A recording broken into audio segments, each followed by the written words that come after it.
J'ai un monstre à venir vous présenter aujourd'hui, c'est cette bête-là, c'est le Asus ROG Strix Scar 16 pouces version 2023, nouvelle bête qui est énorme. Alors la référence c'est le G634, regardez-moi ce truc-là, belle bête, beau monstre, qui est un ordinateur de gaming absolument incroyable, alors qu'il sera pas là pour toutes les bourses, je vais vous le dire tout de suite, il est quand même relativement cher, et je vous donne le tarif à la fin de cette vidéo. Si vous aimez les belles machines, si vous aimez la volupté, si vous aimez les courbes, eh bien vous allez apprécier cette machine, je vais vous la présenter, je vais tout vous dire, vous allez savoir ce qu'on peut retrouver, des LED de tous les côtés, bref, la performance sous le capot, c'est de l'Intel Core, c'est de la 13e gène, je vais tout vous dire sur cette machine dont je mange toujours le nom, j'ai ma fiche à côté, c'est le Asus ROG Strix Scar 16, et ça c'est cool, allez on y va.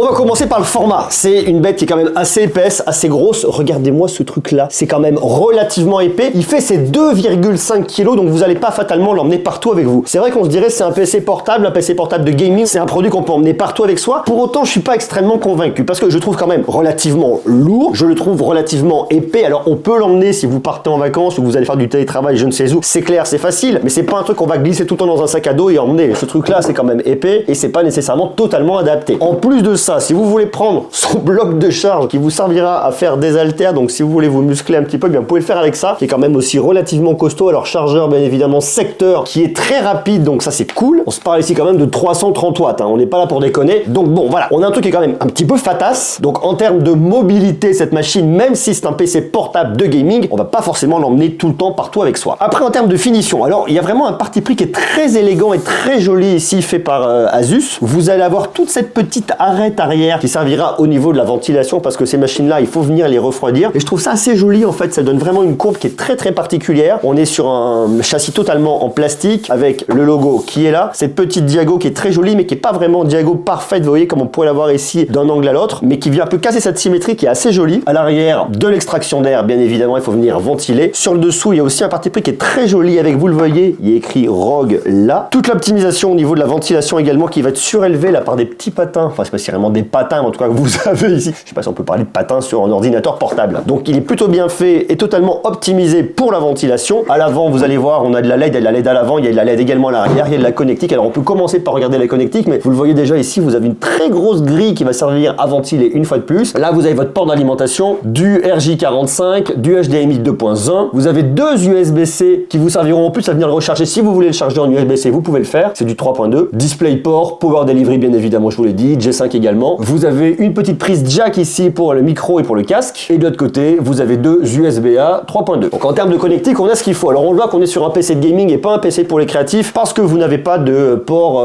SD, micro SD pour venir brancher une carte ici, il n'y en a pas. Après, est-ce que c'est vraiment ce qu'on vient chercher ici? Je ne suis pas convaincu. Lorsque vous l'ouvrez, eh bien regardez, il fait apparaître un très beau clavier qui ici n'est pas un clavier mécanique, mais vous allez avoir toutes les touches qui sont rétro-éclairées, c'est du RGB, c'est éclairage individuel. Donc là, je vous ai poussé la luminosité à fond. Je coupe l'éclairage pour que vous le voyez. Regardez, là, vous voyez vraiment l'éclairage ici avec toute la bande de LED que vous avez à l'avant, mais il y a également un éclairage par l'arrière. Donc ça donne une look qui est très très particulier, qui est très sympa. Alors il y a différents modes. Là, j'ai un mode arc-en-ciel, vous voyez, qui est assez marrant. Je vais avoir le mode statique, ça bouge pas. J'ai le mode pulsation, ça va venir pulser comme ça. Je vais avoir le mode stromboscopique, qui est aussi assez marrant. J'ai le cycle de couleurs, où ça va venir changer et modifier les couleurs. Et je me retrouve avec l'arc-en-ciel ici. Vous voyez, donc j'ai le choix. Moi, je vais le mettre en cycle de couleurs. Vous avez votre bande LED qui est posée juste au-dessus là de la grille de ventilation, qui est assez sympa. Vous avez effectivement le dos qui va être éclairé ici avec le logo qui est très cool. Vous avez une bande LED aussi qui vient contourner sur le devant, mais légèrement aussi sur le côté, comme ça. Ça, c'est très très chouette. Et puis bien évidemment, les touches qui sont rétro-éclairées, c'est du RGB, c'est joli et ça marche bien. Donc on est dans l'univers du gaming, on a une très très belle machine. Alors c'est vrai qu'avec l'éclairage là, on le voit un petit peu moins bien, ça pète un peu moins bien, mais bon, faut bien qu'on voit un peu ce qu'on montre aussi en vidéo, donc ça c'est cool. Donc on a un très joli design et en plus de ça, si vous venez regarder le petit point de détail, parce qu'il y a plein de détails de tous les côtés, ici vous allez avoir aussi votre diagonale avec le logo qui passe juste là et qu'on vient retrouver de l'autre côté, donc il vient vraiment faire le tour de votre machine. Sans oublier l'écriture au niveau de votre trackpad, vous avez ROG, Strix Scar, les références, et vous en avez également ici au niveau du trackpad. On est chez Asus, on est chez ROG avec bien évidemment la touche d'alimentation qui a cette forme qui est très particulière et très jolie, plus tout le design que vous allez venir retrouver ici où on a une vision en transparence qui est juste hyper élégante sur toute la longueur, donc je trouve ça vraiment super super chouette. Donc on est sur une machine élégante élégante, une machine qui est vraiment très très bien faite et très bien bossée. Alors en plus de ça, cette année, vous avez une webcam, regardez, qui est planquée juste ici. Alors ici, c'est du 720p. Alors je sais pas pourquoi les webcams en 720p, elles aiment pas mon éclairage. C'est pas fou en termes de définition, hein. Franchement, la qualité est pas parfaite, la qualité est pas superbe. On s'attendrait ici à avoir effectivement une caméra en 1080p, ça me paraîtrait logique à un tarif aussi élevé d'avoir vraiment quelque chose de très très premium. Bon, c'est pas le cas. Peut-être garde-t-il ça pour la génération 2024, allez savoir. Un des gros points forts de ce PC de gaming, ça va être son écran. Vous avez une très belle dalle en mini LED. C'est du 16 pouces, QHD+, et on a ici un taux de rafraîchissement qui va jusqu'à 240 Hz. Donc en termes de fluidité pour le gaming, franchement, vous avez ce qu'il faut. Il est certifié Dolby Vision HDR, Pantone, 100% DCI-P3. Il est également certifié lutter contre la lumière bleue TÜV Rheinland, mais également anti-scintillement. Ça, c'est vachement bien pour le confort des yeux. Lors de grosses sessions gaming, c'est quand même extrêmement rassurant. Sans oublier ici un temps de réponse de 3 millisecondes. Et on atteint ici une luminosité maximale de 1100 nits sur la version en mini LED. Alors il existe d'autres versions, notamment 18 pouces, mais ici on va se concentrer sur 16 pouces que je trouve déjà quand même vachement bien. En termes de qualité, en termes de confort de visionnage, vous avez une dalle qui est juste magnifique. Et pour venir faire de grosses sessions de gaming, est-ce qu'il faut alors, on pense toujours grosses sessions gaming sur un ordinateur comme ça, mais on va également penser multimédia. Si vous voulez venir regarder des films, des séries et compagnie, alors on va pas forcément venir l'acheter pour cet usage-là, parce que ça serait quand même fou d'avoir une config comme ça pour venir regarder des films et des séries, mais en plus des sessions de gaming et de toute la performance que vous avez à l'intérieur, vous avez un très bel écran en mini LED pour venir consulter du contenu multimédia. Et une fois de plus, ça c'est quand même vachement chouette. Alors je vous parle de multimédia, il y a un truc que je tiens quand même un peu à pondérer et qui est un peu en dessous, ça va être toute l'expérience au niveau des haut-parleurs, l'expérience audio. On se dirait effectivement sur un ordinateur qui coûte quand même relativement cher, on a une très bonne expérience audio. Et ici, je suis pas forcément extrêmement convaincu. Regardez, je vais vous faire écouter. Donc, je vous emmène sur ma chaîne YouTube. Hop là, on se met un petit play et on écoute. Alors regardez, je vais mettre le son vraiment à fond.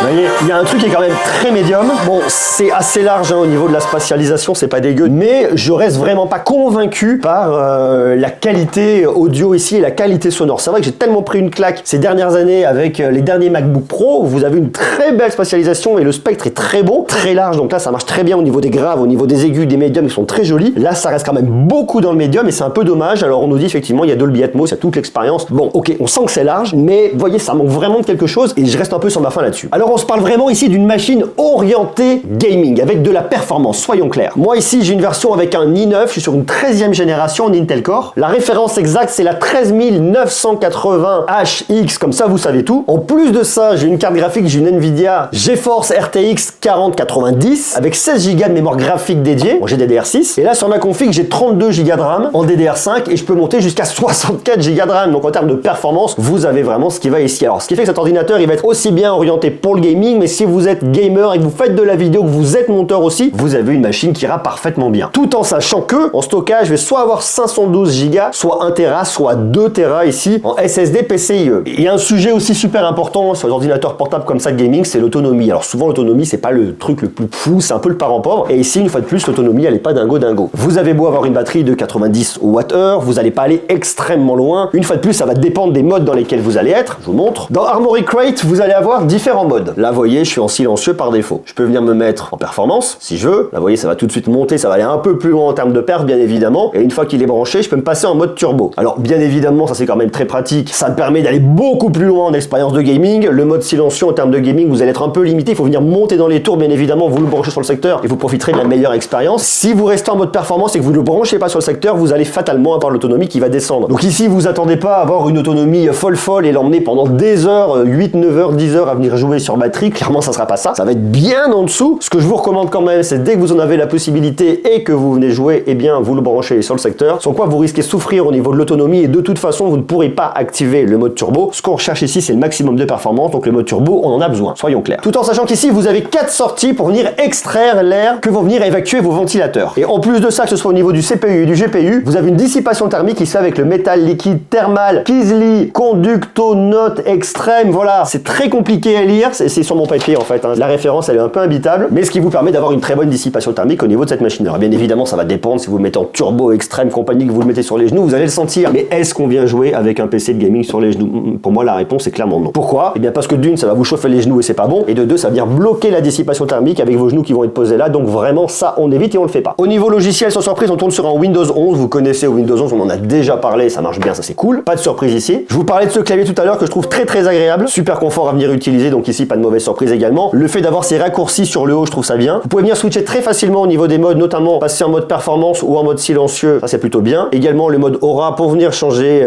l'éclairage avec les LED, ça aussi c'est très très pratique et vous l'avez directement comme ça, donc ça je trouve ça plutôt pas mal non plus. Vous pouvez venir désactiver votre pavé tactile si vous le souhaitez, et puisque je vous parle de ce pavé tactile, je trouve pas mal fichu. Alors c'est vrai que je suis habitué au MacBook Pro avec un très gros pavé tactile. On pourrait se dire qu'ici Asus pour aller un peu plus loin et pousser un peu plus les limites pour venir écarter un peu plus son pavé tactile en allant jusqu'ici, mais globalement comme il est là déjà je le trouve très pratique, très réactif avec un vrai clic qu'on vient retrouver ici ou ici. Donc ça marche. Et comme on a besoin de performance, qu'on a besoin que ça aille vite, comme on a besoin de connectivité très rapide, alors on peut soit se brancher en RJ45 et c'est globalement ce qui ira le mieux, mais si vous voulez venir vous connecter en Wi-Fi, vous pouvez vous connecter en Wi-Fi 6E. Puisqu'il y a du Wi-Fi 6E à l'intérieur, il faut bien évidemment que vous ayez une box Wi-Fi 6E et l'idée derrière c'est d'avoir une très bonne connexion internet pour que ça tartine un maximum. Alors cette bécane là, comme je l'ai ici, comme elle vous est présentée, elle est dispo au tarif de... Accrochez-vous, c'est pas piqué des hannetons, 3899,99. Alors bien évidemment, si elle vous intéresse, je vous mets un lien d'affiliation en bas dans la description. C'est une très belle machine, soyons clairs. Elle est destinée aux personnes qui ont de l'argent, qui veulent allouer un certain budget à leur PC de gaming bien évidemment, qui ont la capacité de mettre un petit peu moins de 4000 € sur un PC de gaming, mais qui veulent une machine très exigeante. Alors attention, très exigeante, elle est très belle, belle finition, superbe écran, beaucoup de performance. L'autonomie, c'est pas forcément son point fort, c'est pas forcément un PC qu'on va emmener partout avec soi de par l'encombrement et de par le poids, que ce soit du PC ou du bloc de charge bien évidemment. Mais si vous voulez une machine très exigeante avec aujourd'hui ce qui se fait de mieux sur PC, eh bien le Asus ROG Strix Car 16 est une très jolie machine que je trouve vraiment extrêmement chouette. Une fois de plus, je suis pas convaincu qu'on en vende énormément de par le tarif qui est quand même très élevé, mais pour des gamers invétérés qui veulent un PC portable très exigeant, ils auront ici de quoi répondre à leurs exigences et se faire plaisir. D'ailleurs vous, je sais pas si c'est votre cas, dites-moi ce que vous en pensez dans les commentaires. Est-ce que cette machine là pourrait vous tenter? Est-ce qu'elle pourrait vous plaire? Qu'est-ce que vous pensez de toutes les finitions? Qu'est-ce que vous pensez bien évidemment de tous ces éclairages LED qu'on va venir retrouver un peu partout autour de cette machine? Est-ce que ça vous botte ou pas? Moi j'aime bien, ça la type sans en faire trop. Je trouve ça assez joli. Et si on veut venir la poser en l'utilisant en PC pour venir travailler dans un open space et compagnie, eh bien vous pouvez venir désactiver les LED et les remettre lorsque vous voulez jouer et avoir des grosses sessions de gaming. Voilà, donc elle est un peu passe-partout. Et ça c'est quand même pas mal, même s'il reste quand même très typé gaming, c'est normal. On est chez Asus ROG. Donc dites-moi ce que vous en pensez en bas dans les commentaires. Et puis nous on se retrouve bientôt, bien évidemment, pour continuer à parler de tech. On parlera un peu de PC, beaucoup d'autres choses, et ça vous allez voir, c'est passionnant. Je vous embrasse, prenez soin de vous et à très bientôt. Ciao.